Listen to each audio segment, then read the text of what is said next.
tell you. And we're looking after 2019 general election. It's going to be quite dramatic, I tell you, with all of what's going on. At least there's a particular party who has an idea of who's going to be running. The other parties are just, trying to get their acts together. Too many people, flying kites here and there. Everyone is running for the up. Must everyone be president? No. Why is everybody running for the office of the president? If you were politicians, and being politicians, we beg you. Why does everybody want President Muhammadu Buhari's office? Why do you want that seat? When you have lowered the standards to the level of an invisible WASC certificate, then the people who have hired... Don't even go there. Okay, sorry. Okay, sorry. Well, if you have seen the certificate, please publish it. I'm coming. Let me make this point. Yes, please. Because I may be wrong, but that's the way I see it. Because you have confessed here that so many people want to run. We're over 100. They're running. We're over 100. Yes. No, they won't run. Wait now. It's a process. Yes. The aspirants. They are aspiring. Only candidates run. Yes, they are aspiring as I ran in 2015 because I was a candidate. Before you become a candidate, you must do primaries. They're all aspiring. Yes. Everyone is aspiring for that seat. Why is everyone eyeing that seat? It's good because everyone realizes that that is the driver's seat. So to make the highest impact, you need control of that seat. Has that office ever had someone who made a very good impact on Yes. governance in Nigeria? Oh, yes. Who would that be? Chief Dr. Obasanjo, PhD. Then what changed? Good. You were owing $35 billion when he was sworn in. When he left, you were owing less than $5 billion. What happened? Hold on, please. You asked me a question. Let me answer the first question. You were owing $35 billion when he entered. 8 years after when he left, you were owing less than $5 billion. Now, that's one. Number two, he had made anti-corruption a key policy of his government. He had initiated and established the EFCC that you're using till date. He initiated and established the ICPC that you're using till date. One more. He embarked on the most elaborate power program ever embarked on in Africa. 7 power stations at once. The National Integrated Power Project. So what happened? That is governance. Things improved. What happened after he left office? We had a Yaradua who was very patriotic and who was very effective, but who unfortunately had ill health. But within the few years Yaradua was in power, he solved major problems. Number one, Niger Delta insecurity. Right. Yaradua found an answer and implemented that answer. So, in that same way, there is nobody you will put in power, including me, that can solve all the problems. What we need is improvement. So, after Yaradua, what happened? We saw a Jonathan who put a major railway. Okay. From the northern Nigeria to southern Nigeria. And what happened? We saw a Jonathan who recorded the highest rate of growth ever in the economy. We saw a Jonathan who brought the country from number 2 or 3 to number 1 largest economy in Africa. So, nobody will solve all the problems. Of course, all of us want all the problems solved overnight. But when you want that, you go to heaven. That's where all problems are solved overnight. So many issues have come up as regards because of bad governance now. No. Bad governance today. As this administration came into office, a lot of things were discovered. Can I give you data, please? Because these opinions that are unverified and in my opinion... It's not unverified. Hold on. Let me give you data. Data that you have. Data that is from public sources, not from me. Not from my political party. Let me give you data. When this government came to power, Naira was 197 to $1. I know. Today is 360. We shouldn't be going into all of these comparisons. Hold on. You don't want to go We're not comparing administration. Okay, you don't want to compare. Okay, what do you want to do? Let's not compare. I just told you that. Let's look at the 2019 election. That was just a diversion, as it were. Because when we look at it, governance is supposed to be, it's a continuous thing, as it were. You just talked about the former president, Olusegun Obasanjo. Yes. And I said, okay, if that was one of the best administrations we've had, he handed over to someone. He also midwifed the, coming to power of former President Goodluck Jonathan. Yes. But you've seen all of the revelations that have come up. Revelations? Yes. About... Okay, if you're excellent. Yes, please. There was a revelation that Bafarawa stole 4.6 billion naira The courts have said that that is false. The courts have dismissed that allegation. So, do you want to dwell on frivolous allegations, or do you want to... Those allegations are not frivolous, but let's engage the listener. The court has dismissed it. There are some you don't have authority more than court. There are some other allegations. If you can I come in here? You don't have authority more than court. Thank you very much. The question that should be answered is basically why the present administration has politicized all aspects of governance. You see, when there is a good government in place, politics goes to the background. Partisan issues come, everybody become patriotic and want to work with that government. But when we have a nepotistic and self-conceited administration that thinks everybody is a moron and coming to tell lies upon lies upon lies, then the whole country wants to become president.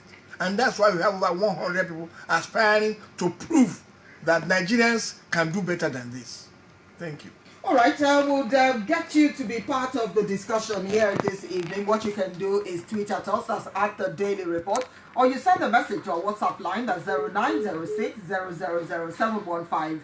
7158 is actually the line to call. The number to send your WhatsApp message to is 0906 000 5478. When you send your message, try as much as you can to keep it short and simple. And we have some messages right here on Twitter. Emmanuel Iheme says, this is the season everyone wants to take the Buhari office. You can stay there and become the Minister of Petroleum. You can stay there and wait for 6 months before appointing ministers and nothing will happen, and you can also be lawless.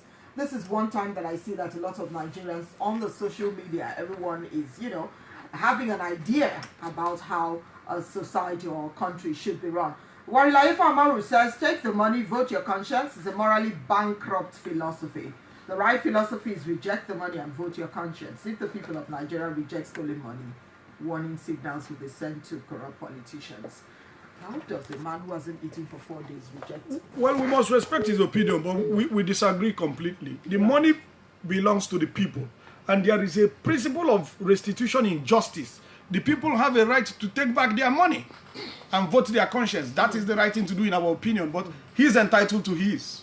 Okay, I'll take some messages. You can get to react to some of them if you feel up to it. Hello, if anyone that believes that voting out Buhari alone will solve all our problems is rather short-sighted. The reality is that the problem of Nigeria can only be solved by ensuring that our so-called federation is thoroughly restructured. Outside of that, whether it's Buhari or anyone else that is at the helm of affairs from next year, the very real challenges that we're witnessing today as a nation may still continue. Restructuring, does it make any sense? Oh, definitely restructuring, but it's also wrong to think that restructuring is a panacea. And he has not tested his thesis. I can tell you that last month, Professor P.L.O. Lumumba, the Kenyan professor, was a keynote speaker at a summit in Abuja, and I happened to be there. And he restated the 1984 Achebe thesis. So, and if you look at Chief Dr. Obasanjo's February 2018 public statement, it also restated the Achebe thesis. Right. And if you remember the position of the late Rotimi Williams, it restated the Achebe thesis. Nobody can teach me that leadership is not of primary consequence in performance. Nobody. Hello, good evening. Your name is? Okay, let's go. Every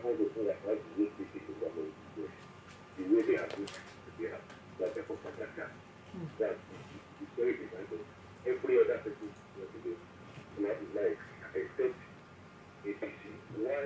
How do you get it? And I support you. In the first way, you have somebody like who down there, have people like all of that. Why are we that you guys carry on like that within Nigeria? How do we get this kind of thing? What do you guys do? All right.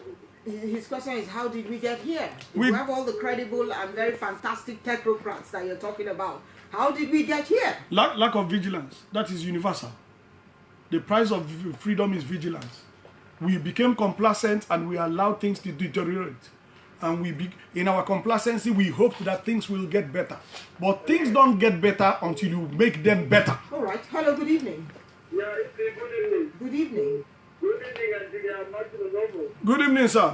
Good evening to other guests in the studio. Good evening. Thank you. It's Emmanuel Nigebe from Ikorodu in Lagos. Thank you. Now, let's get down to this INEC issue. When you talk about an INEC chairman, who is appointing? Any person that appoints a person who testifies for the case is true. Can come show how the man will run their affairs. Let's take the election as a case study. Look at the monumental fraud, electoral fraud that went on. How many persons have you seen INEC put on fire? Let us see that as a case study. INEC is not ready to conduct any election that is going to be free and fair. That's the truth. As long as the position is selective and not selective and not elective. If it is one of the Nigerians voted for and the next one will be the INEC chairman, then we can begin to talk about a credible election. Nigeria is simply not ready for election. Thank you. All right, then. Thank you very much. That's a very, very important contribution there. Right. You see, hitherto in Nigeria, we are not so nepoistic. As a young man, my uncle was Governor Brian Johnson of Lagos State. I went for interview to be an Air Force man. I didn't remember that I have somebody as governor. I went there, had my merits, just at the point of referee. I brought the referee I have. These days, you just go and call the general, whoever is your relation, and pronto, you are there. So, Whether you're qualified or not. Yes, that is the point this guy is making. There is no need for us to believe that because somebody is there, you must be there. You don't need to look for on merit. If leadership is achieved on merit, and integrity is the key, we will get better. All right, good evening. Good evening. All right, guys, 60 seconds, please. Quite exciting that we have as many as 100 or more than that now that are contesting for president of this nation. Aspiring. INEC, I'm thinking I think general election. I don't know whether I'm going to be wrong, but I'm saying this. You see, the greatest in life is found in the willingness of a leader to die. If a person has died for us, for our sins, then who are we as a human being to probably let this man down, to let him down, whereby we occupy ourselves by elevating our status. You see, somebody gave opportunity for what to get to power because we do not want to be to bring out giving some kind of falsehood also. So we are really true leader in leadership in Ireland as of today who can never even answer to the call of God. Are you with me? God's judgment or God's faith you should attend and they should come to answer some prayer. You should never go even sort of traveling down to that place to answer to those calls. It means something is going to happen in 2019, which I am. All right, so something is going to happen. What exactly will happen in 2019? Ooh, we're just hoping that whatever it is that's going to happen is something that will keep Nigeria together. We still want one Nigeria, as it were, even if some people still don't believe in it. Extend my greetings to Chief Martin Onovo. My question to Onovo is, do you think that this INEC and the security agencies, particularly the police, under the present IGP, have enough credibility to guarantee free, fair and credible elections in 2019? Clearly no, because Pascal Chimezie. Clearly no, because I can give you an instance that shows that the police is very partisan. In Ekiti, the police said, we do not want any rallies on so and so date. That particular date, two parties attempted to have rallies. Police stopped one and allowed the other. The police has been extremely partisan. The police even violated the constitutional immunity of a governor, which is amounting to a coup d'etat. Because it's not about Fayose, it is about the Nigerian constitution. If you don't like Fayose, you should like the Nigerian constitution. All right, there's a message for you here. Korede from Omole Phase 2 says, please can Mr. Onovo tell us where this railway from the north to south is situated and what was the achievement of the previous administration? We are the largest economy under Jonathan with how many megawatts? Well, largest economy is not measured by megawatts. It is measured by GDP, sir. So you can check that. And before you ask me this kind of contradictory question, you need to check your own data. I can tell you authoritatively that if you look at General Buhari's statement at the commissioning of the railway, he attributed it to the previous government. So falsehood is not going to help us as a people. And you must protect yourself from propaganda because there's too much propaganda right now. Okay, let's look at this. Good evening. Now, help me ask your guest. About $16 billion was squandered by the Obasanjo administration. Good luck administration imbued with a lot of looters, causing recession on Nigerians. Visionary leaders alleviate people's sufferings. Let's put credible and honest people into our political positions. We need a restructuring indeed in Nigeria. Durakwe from Belkuta. Oloye, would you like to respond to that? Yes, very well. We actually need to restructure the system of governance in this country. Everything is skewed to the center. And we actually don't have a true federation, you know. So it is very, very important that we give responsibility to the local governments, to the state governments, who are nearer to the people. That is my area of restructuring. And it can be done even by this government with a statement from the presidency. You get me? So it is just that the present leadership wants the status quo to continue. And it cannot help us at all. All right, we just have to get away from there. As we round up, still with you, let's look at this. Good evening, Daily Reports. The only problem and fear about 2019 is the INEC. I doubt the credibility of the INEC chairman to conduct free and fair election for Nigerians. Right from the almighty budget for 2019 election, a whopping 189 billion naira shows that INEC will compromise that election. Thanks. He didn't even include his name. Okay, promising in August. What do you make of that as well? Yes, since we know how INEC has been, we should not put too much priority on INEC. We, the contestants, we are the players on the field. The ball is in our court. INEC is just a referee. So if we all, political parties, put our house in order and agree on standards of operation, on standards of play, on where the foul should be and where the offside should be, I think we will help INEC. INEC needs our help. So. All right, Engineer Novo, as we go, Iwon Haikechuku says Nigerians will continue suffering from the hands of politicians and getting things wrong until we say no to stomach infrastructure, which brings me to the issue of poverty. How do we even reduce? We cannot wipe out poverty in Nigeria. How do we reduce it? By the way, are you running in 2019? Well, that question is about who knows tomorrow. Let me explain. Yeah. I ran in 2015. Before I ran, I had to aspire and win presidential primaries. Right. So I cannot answer until I win presidential primaries. Are you aspiring? Oh, definitely. Are your posters out already? No, it's too early. I haven't even seen any, which was why I asked the question. Oh, go to internet and do a search. I'm all over the place. Okay, so, and I've been endorsed by the Conference of Nigerian Political Parties. I have the broadest endorsement in the whole country today. Right. I have the broadest what is broad the best Conference way? of Nigerian How Political can Parties. Nigeria actually reduce poverty It's very to simple. the barest minimum? It's very simple. In Nigeria, there's too much corruption, there's too much waste, there's too much inefficiency, there's too much mediocrity. You get the right leadership, you reduce and minimize these things, and you have funds for development. For example, it is very unlikely that a man who's fully employed will be in poverty. And we have a 6-point strategy to tackle unemployment. I can't wait to take you on all those strategies that you've talked about. But you heard some of them during the 2015 presidential debate. We have a 4-point strategy to tackle corruption. We're looking at 2019. We have a work something out. Okay. So that we'll sit down. Please. It could be a town hall. Please. Where people will sit and fire the questions at you. We have a 6-point strategy to tackle corruption and reduce it by over 50% in the first year. And you know, in Africa, that will also create social security. Because in Africa, we protect our extended families.